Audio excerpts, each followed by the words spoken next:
ইসরায়েলের রাজধানী তেলাবিবকে লক্ষ্য করে শক্তিশালী ক্ষেপণাস্ত্র হামলা চালিয়েছে ইরান।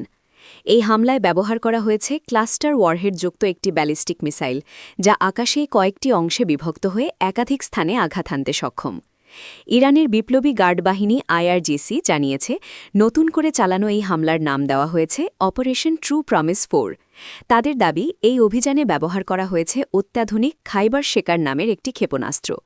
স্থানীয় সময় বৃহস্পতিবার গভীর রাতে আকাশ প্রতিরক্ষা ব্যবস্থা ভেদ করে মিসাইলটি তেলাবিবের আকাশে প্রবেশ করে। এরপর নির্দিষ্ট উচ্চতায় পৌঁছানোর পর এটি কয়েকটি অংশে বিভক্ত হয়ে শহরের বিভিন্ন এলাকায় আঘাত হানে। মিসাইলটির এই বিধ্বংসী রূপের কিছু দৃশ্য ইতোমধ্যেই সামাজিক যোগাযোগ মাধ্যমে ছড়িয়ে পড়েছে। বিশ্লেষকদের মতে, ক্লাস্টার ওয়ারহেড মূলত একটি বিশেষ ধরনের যুদ্ধাস্ত্র।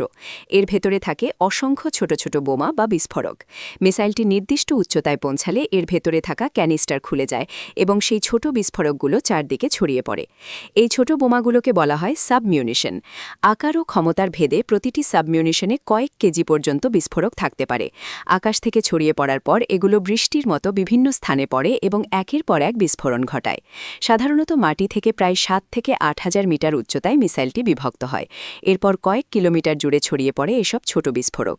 এই কারণে ক্লাস্টার অস্ত্রকে অত্যন্ত ভয়ঙ্কর ও বিধ্বংসী বলে মনে করা হয়, কারণ একসঙ্গে অনেক বড় এলাকায় ক্ষয়ক্ষতি ঘটাতে পারে এটি। আরও একটি বড় উদ্বেগের বিষয় হল, এসব সাবমিউনিশনের অনেকগুলো সঙ্গে সঙ্গে বিস্ফোরিত হয় না। সেগুলো দীর্ঘদিন মাটিতে অবিস্ফোরিত অবস্থায় পড়ে থাকতে পারে এবং পরে মাইন বা ল্যান্ডমাইনের মতো বিপজ্জনক হয়ে উঠতে পারে। ফলে যুদ্ধ শেষ হওয়ার পরও সাধারণ মানুষের জন্য ঝুঁকি থেকে যায়।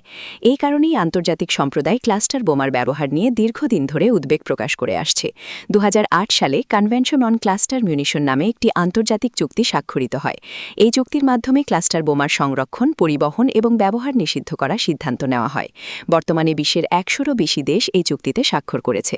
তবে যুক্তরাষ্ট্র, ইসরায়েল এবং ইরান সহ কয়েকটি গুরুত্বপূর্ণ দেশ এখনও এই চুক্তির অংশ নয়। বিশ্বের কয়েকটি বড় সামরিক শক্তি যেমন যুক্তরাষ্ট্র, রাশিয়া এবং চীনের কাছেও রয়েছে ক্লাস্টার প্রযুক্তির অস্ত্রভাণ্ডার। বিশ্লেষকদের মতে, এই প্রযুক্তি এখনও সামরিক কৌশলে গুরুত্বপূর্ণ ভূমিকা পালন করছে। ইরানের মিসাইল বাহিনীতেও ক্লাস্টার প্রযুক্তির অস্ত্র রয়েছে।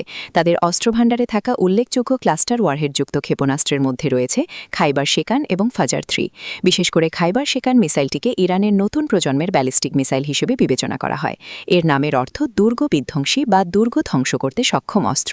2022 সালে আনুষ্ঠানিকভাবে এই ক্ষেপণাস্ত্রটি ইরানের বিপ্লবী গার্ড বাহিনীর সমরভাণ্ডারে যুক্ত করা হয়।